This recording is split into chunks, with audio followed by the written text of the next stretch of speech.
Good morning, Service Alliance community. Hope you're all doing well out there. Good morning.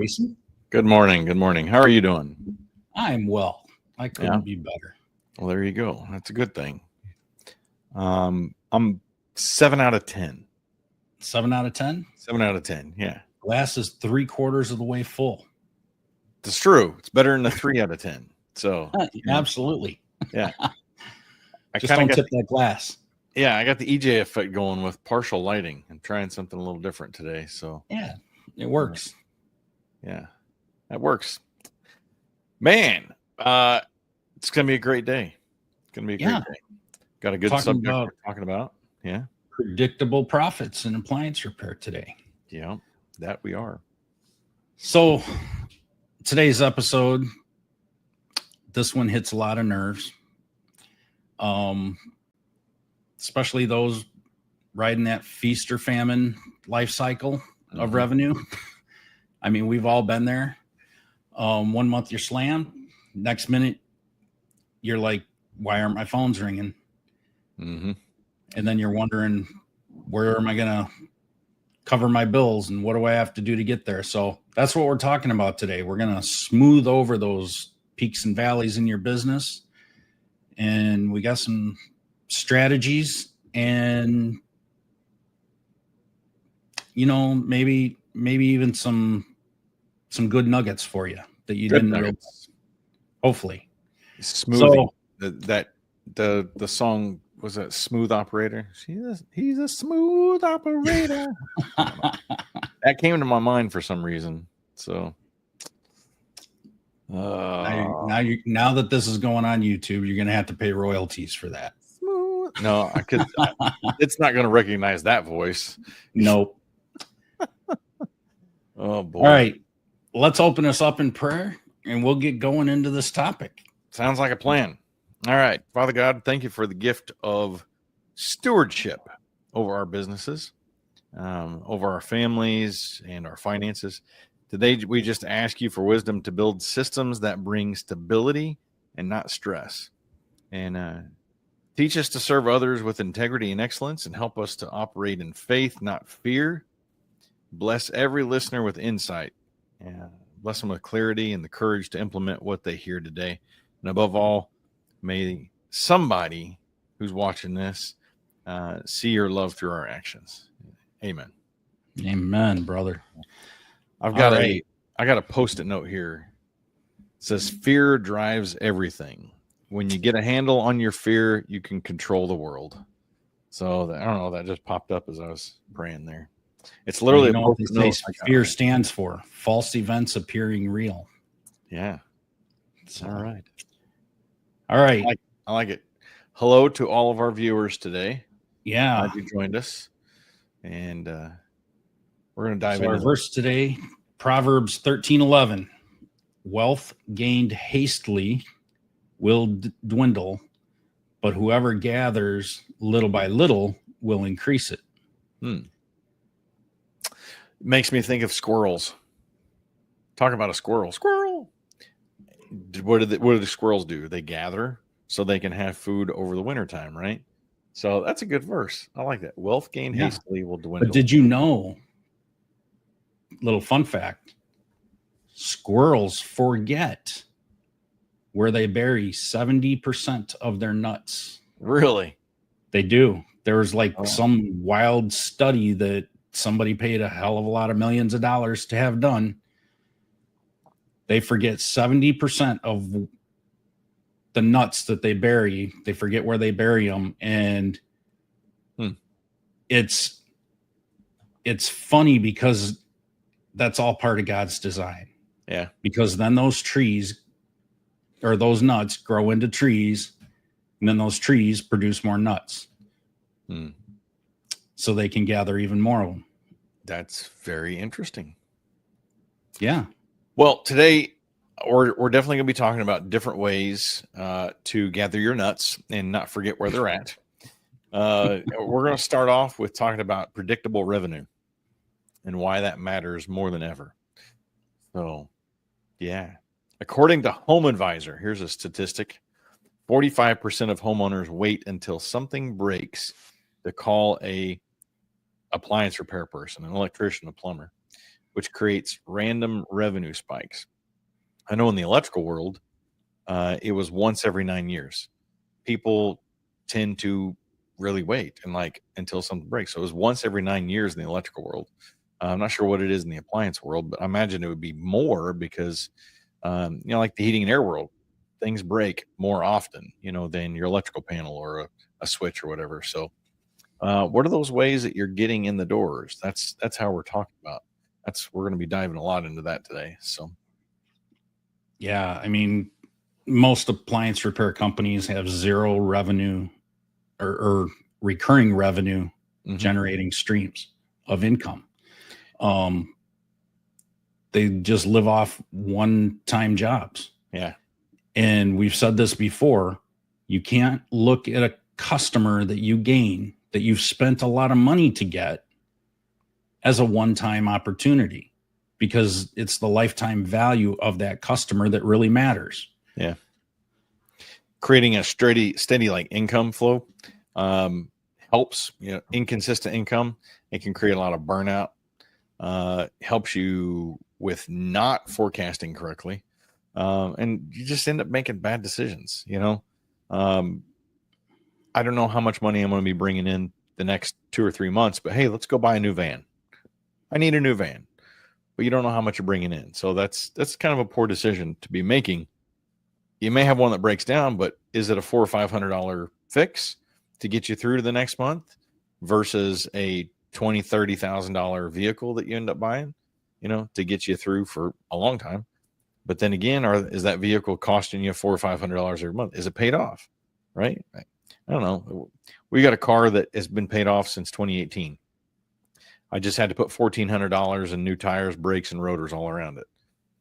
I haven't had a payment since 2018. So yeah, I'm not going to go trade my car off for $1,400 in maintenance repairs, right?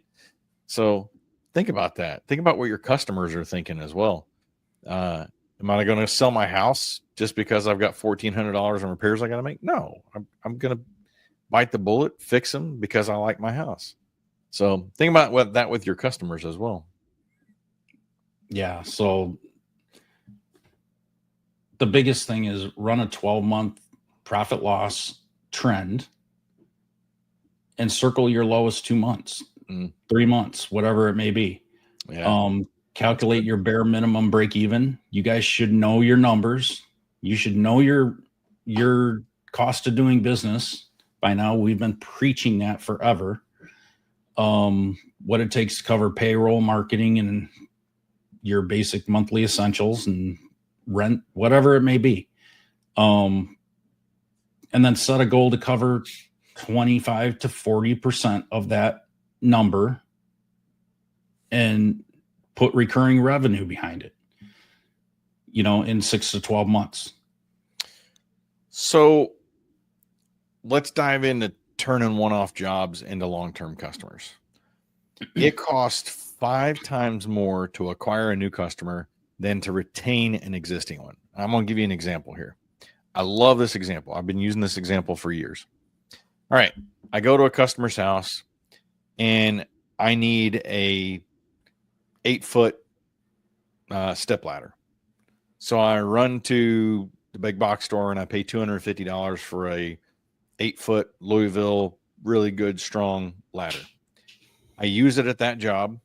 And when I get done with that job, I go pitch it in the trash once I'm done. I go to the next house. I find, hey, I need an 8-foot ladder. So I go back to the box store. I pay $250 for another one. I come back. I use it at that job and I pitch it. That's like just stupidity, right? You buy an 8-foot ladder, you keep it. Same with your customers, right? It takes on average around $250 to obtain a new customer. So if you just go to that house, do one job and leave and you never talk to them again, it's like you just took that 8-foot, $250 ladder and threw it in the trash. So what are you going to do to keep that customer remembering you, calling you every time you need them, right?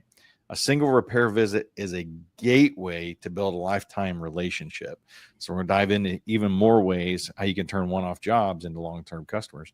I hope that sets with you. And you remember, every time you go into a customer's house, $250 ladder, you're my $250 ladder today. I'm going to keep you. I'm going to use you for many, many years. You're going to keep calling me. Because you need that recurring revenue and referrals from those customers. I mean, you've got to do everything that you can to make them as happy as you can get them. Yep. So heating and air companies, they've been using maintenance plans for years. And I know we're going to dive into maintenance plans a little bit more, but heating and air companies have been using maintenance plans, service agreements for years. And on average, they can generate a couple $100,000 a year easily in maintenance plans. I know some companies that do way more than that, and I know some companies do way less than that. It's all in what you put into it. But appliance repair companies are starting to see that more and more. I was one of the first electricians in my area, and I still don't think there's any electricians in my area that are doing maintenance plans. But so I dare even say I was one of the first electricians in the country to start doing maintenance agreements at houses. We called them home protection plans. And I started those in 2004.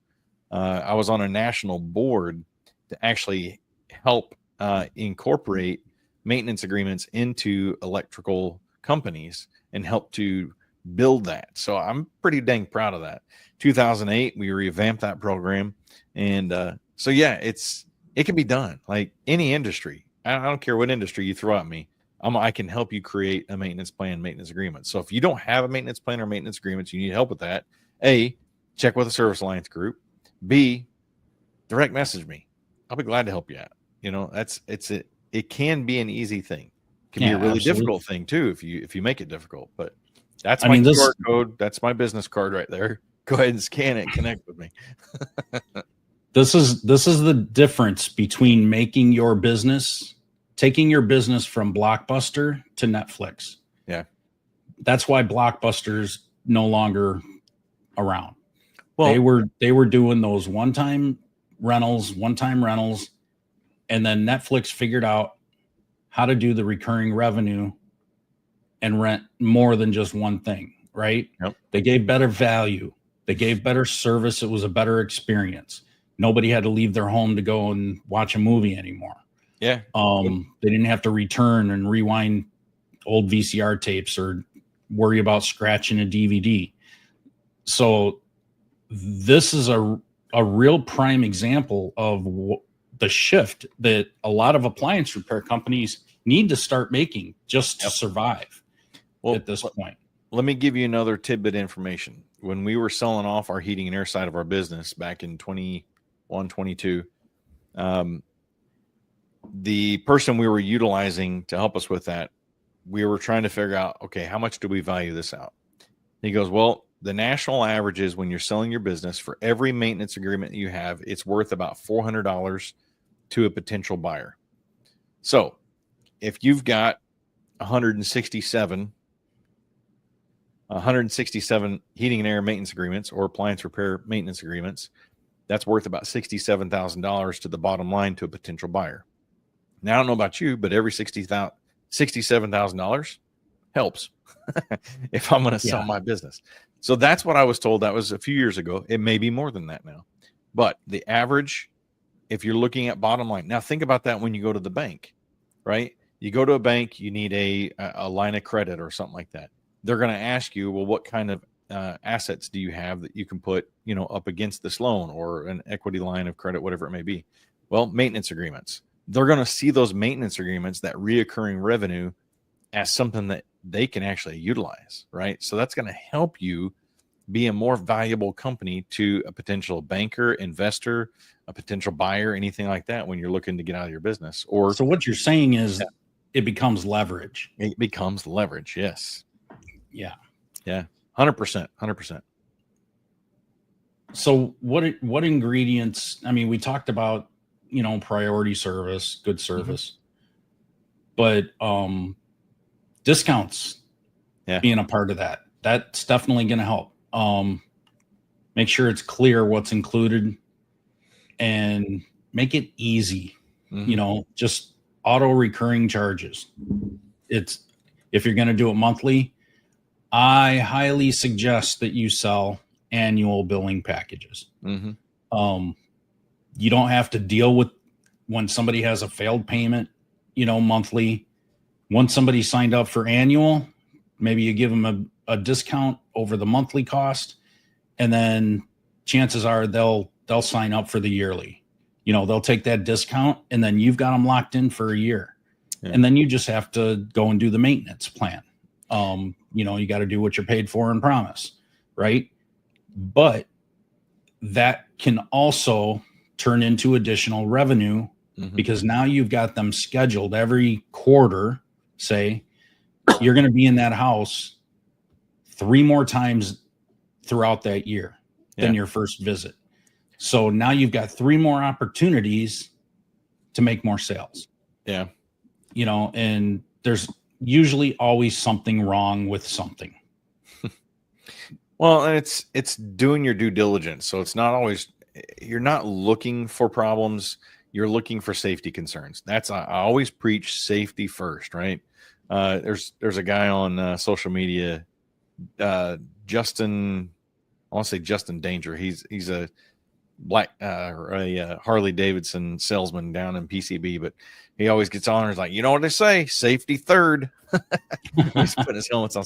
Anyway, I don't know why that popped in my head, but safety first, right? So whenever I would go into a house to do an evaluation, or they're signing up for a service agreement, I always include a safety evaluation, a safety inspection. So for my club members, it was a safety inspection. When I'm just going out for a regular call, it was a safety evaluation. Difference is about a 10-point inspection versus about a 50-point inspection on your electrical system. So when you're talking appliance repair, include a look over. Hey, I'm going to go through, I'm going to look at your dryer, I'm going to look at your washer, I'm going to look at the, there's all kinds of things. Washers and dryers are big. Disconnect on a water heater. You wouldn't realize it's code to have a disconnect on your water heater. And you wouldn't realize how many contractors skip putting a disconnect on a water heater. That was a $200, $250 safety concern, right? I don't like saying upgrade. I don't like saying sales, anything like that, but a $200 safety concern that I would talk to them about. It's like, hey, listen, this is code. If you ever have to pull the power, your electrical panel is on the other end of the house, or, it may be in the same room. And that's when I was like, okay, it's code, but your panel's right there. Do you really need that disconnect? Well, I can only tell you the rules, right? You have to decide. It's your house. And that's the way I would leave it. I never push. Honestly, safety is just one way to approach it, right? Yeah. I think I think it's best to use a twofold approach. You Safety deal and with the savings. safety issues, expose that, but then you turn it into something that they want, not something they need. When you try to sell somebody something that they need, but they're forced into it. Yeah. You know, they're forced to fix that refrigerator because it's just down, it's broke. Their compressor's bad, whatever. Excuse me.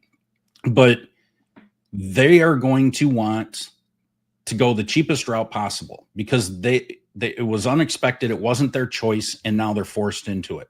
Yeah. So everybody, I don't care who you are, you're going to end up being that in that mindset, in that frame of thought, right? But when you actually tactfully take this and turn it into something that they want, okay, they will pay more for something. People will always pay more for something that they want, okay?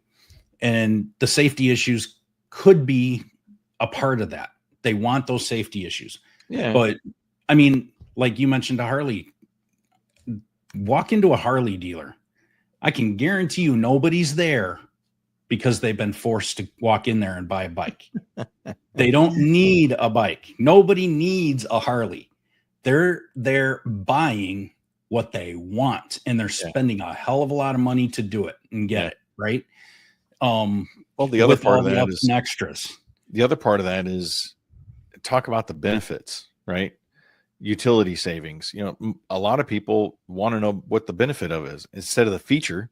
Like, hey, wow, this new lighting system in your living room is going to illuminate your house better. Who cares? What about the savings? Well, it's all LEDs, so it's going to save you money in the long run. These dimmer switches I'm putting in, you can control from your phone. It's super convenient, easy. If you're cuddling with your wife on the couch, you don't have to get up to go turn the dimmers on. Just click your phone and there you go. Benefits. People want benefits. They don't want the features. Exactly. So what's the common mistakes that kill these programs? Let's get into that. Well, like I just want features versus benefits. Yeah. I tell you, one of my biggest mistakes was on selling maintenance agreements from the get-go was selling it on the discount and not the value. And I know that's point number one right off the bat. Don't sell it like it's a discount club. You know, Sam's Club is great. Costco's great. You buy in bulk. How many things do we really need to go buy in bulk? Shane and I hardly ever need it. I go buy some drinks in there. My protein shakes I get there. You know, we keep energy drinks in the office for people. And so I buy those there. Is that worth me paying the $80, $90 a year to be in the Sam's Club? I don't know. I could probably get it at Kroger for just as much when you count in the discount. But don't sell it on the discount. Sell the maintenance agreements on the value, right? What I'm here to do today on this inspection is this. I'm going to go into your electrical panel, tighten up all the connections. I'm going to look at your dryer, make sure there's no dryer lint here, there, and everywhere. I'm going to look at your hoses connected to your washer, see how old they are to see if they need to be replaced.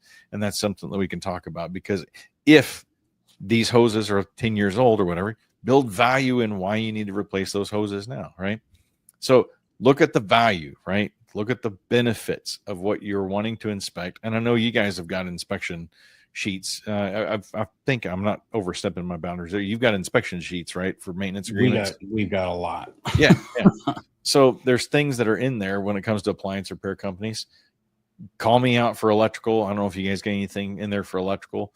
Even bug guys. I mean, you know, think about that. I know Chris gets on here and Andy gets on here. They own an exterminating business. They have hundreds upon hundreds, if not thousands, of maintenance agreements. Pick another industry's brain on what they're doing. I remember going over to EJ's and we sat at a table and wrote out a bunch of things. And then he followed up a few months later, came here to the office, and we just wrote on the board different thoughts we had about maintenance agreements. So he picked my brain as an electrician and we came up with something. So I know a plumbing company here in town that is killing it with maintenance agreements. So go pick another trade's brain if you're really having a tough time figuring out what to do. It'd definitely be worth it. But what are some other things that you can do to avoid some mistakes to kill these maintenance programs? Well, not following through, like we discussed that before. You got to follow through. Make sure you deliver the checkups. You're taking reminders. their money. You better Otherwise, do they're what you gonna say what cancel. you're going to do. Yeah. Yeah. Pricing it too low. You got to know your cost of doing business. That has to be calculated in. Yeah. Well, your let's profit margins need to be calculated into it, and then discount off of that. Well, let's talk about that a little bit, because when we first started getting into maintenance agreements, we didn't know what to price. In 2004, it was kind of a new thing in the electrical world to be doing maintenance agreements. So the forum, the mastermind that I was in, we're like, okay, we don't know what to price it at. We don't know what the market's going to bear. Let's just start out at $99 a year. So we did it $99 a year. I was having trouble selling it, so I dropped it down to $79. I sold the crud out of them, and I'm like, long story short, we ended up at like $149. So we ended up going higher because I was finding at the $79 route, there were so many people buying it that they weren't buying it on the quality and the value. It wasn't my ideal customer for a maintenance agreement, right?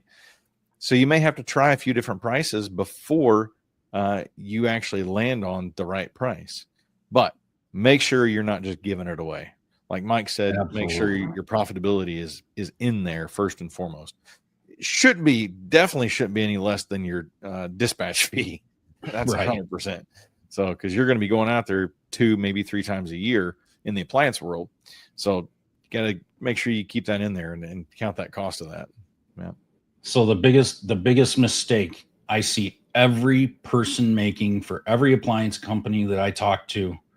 Wait. Trying to implement this. Let me think. Not training your people on how to actually sell it and get it out Exactly. to the clients. Yeah. It's usually just the business owner. They're the only ones that actually get how to sell it, right? And they can talk until they're blue in the face to their techs, and the techs just don't get it. Yep. But the techs need to know this is their job. A lot of them, I'm not a salesperson. The hell you're not. You're walking into a home every single day, multiple times a day. That makes you a salesperson. Yeah. Every single time, multiple times a day. You should be very, very good at it at some point. And if you're a technician that's not looking at yourself as a salesperson and trying to learn those skills for yourself so that you can better the company and be an asset to the company that you work for. Yeah. Don't cut that word off short. Yeah. I think that's the biggest mistake. I mean, that should have been our point one. Because in my opinion, that is the most critical thing that you have to do. Yeah, that's definitely important. I 100% agree with you there.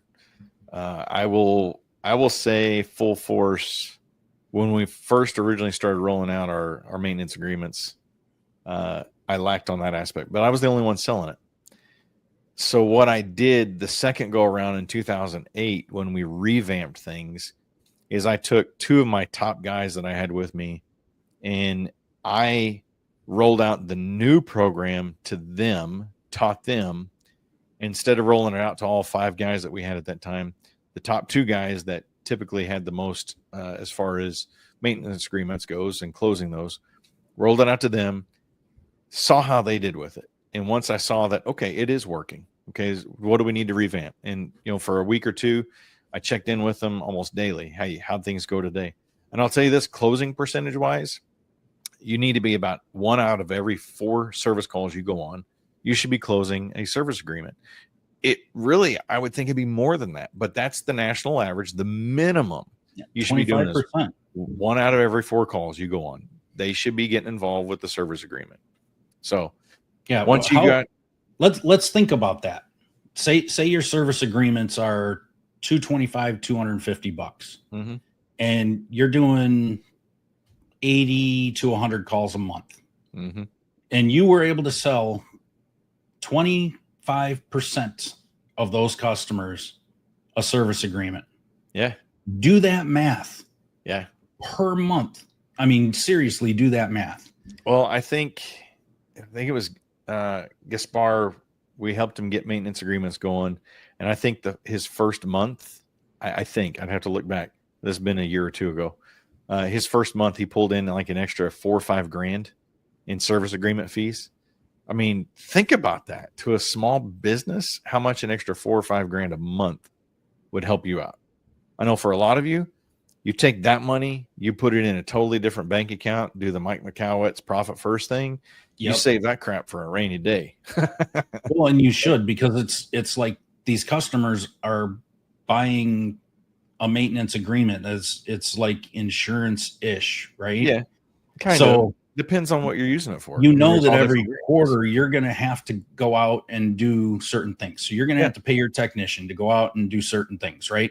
There's going to be some costs involved. Yeah. So you can't say, oh, this month, that's a lot of extra money. Now I can blow it and I can do all this other stuff. No, you need to earmark it. Well, the other aspect is paying your technicians. If they close a service agreement, you should be giving them a portion of that, be it a $20, $25, $50, whatever you want to pay them, depending on how big the plan is. We didn't really and that should be coming out of that money, right? So you're putting that money into a separate account. You pay your technicians on that.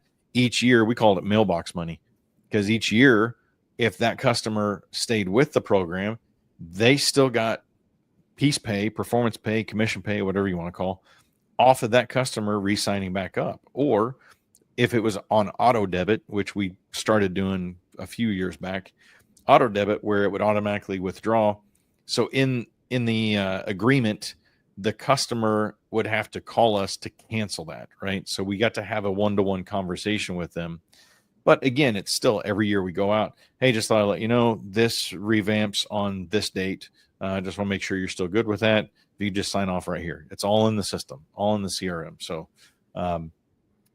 keep them coming. And that's one of those things, monthly versus yearly. As long as they're on an auto debit, auto renewal, and you have the paperwork to back it up, that's where I sold so many of them on, again, that discount. Hey, this is going to help you right here and right now. Today, it's going to save you a few $100. It pays for the plan. I sold it like that way too many times, and that's a horrible way to sell it. I didn't sell it on the value. I sold it on the discount. And those people didn't re-sign back up. Time and time again, they bought it on the discount, not the value. So I'll go back to that one. Yeah. So, but we didn't even talk about tiers, like different tiers of. Yeah, that was my next thing I was going to mention. You should have multiple versions. Yeah. To offer people, and they'll always pick the middle one. Well, I'll tell you from experience, no one's ever going to pick the lowest one. I at one time had 4 different levels of plans. It was way too many. 2 to 3. Oh, why does it keep zooming out for? I turned it off, but because you're talking with your hands. Yeah. 2 to 3. This is really weird. I don't know. Well, 2 to 3 different plans. And it was just confusing as all get out. It was hectic. And so, I'm sorry, not 2 to 3, 4 plans. Welcome to my office, by the way. 2 to 3 plans was perfect, right? Now, when we threw in heating and air, that got confusing, because not only did I have electrical maintenance, I had heating and air maintenance. And some clients had boiler systems. Some clients had central heating and air systems. So it was like I could only sell just the AC plan. We're in a really weird part of the world where boilers versus heating and air, central air, window units, we got it all. And it would just make things so much more easier if they were just all central. But the reality is we didn't have that. So I had to create multiple tier levels of things. So that can get a little confusing sometimes. Biggest point is keep it simple as you can for people. Make it easy for them to say, yes, that sounds like me. That's what I need. Yeah. But make sure it's easily for you to manage as well. 100%. It's got to be simple for them to make a decision and know very clearly what it defines, but obviously you need to make sure it's simple for you. Yeah. Yep. All right. So let's recap. Predictable profits don't happen by accident. They happen by design. So you need to design this system that works for you. Every area is going to be different in different markets. There's look and see who else in your market is offering these. Yeah. That's the easiest, most simple way to figure things out. And if it's working for them, it'll work for you as well. Mm-hmm. Find out, get in mastermind groups, get in peer groups, start asking questions in the Facebook groups. Just start asking questions and finding those answers. People will help you through that. And you'll find a lot of people, in the Appliance Alliance group Mm-hmm. that have already gone through this, and they can help speed up all this, newness for you, and The newness for you. you can be faster to implement. So when you shift from a reactive business to a proactive relationship driven business, everything changes.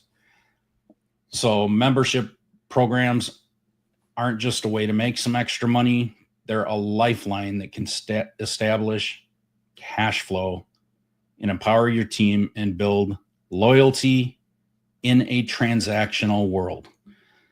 Yeah. So good stuff. Well, yeah, I know we're getting long, so we're going to jump off here. Hopefully you guys have gotten some great information on this. If you found something useful, pay the fee, which is free, right? It's simple and easy to pay the fee. All you got to do is just go like, subscribe, share, Service Alliance Group, Appliance Marketing Pros, or My Office Help.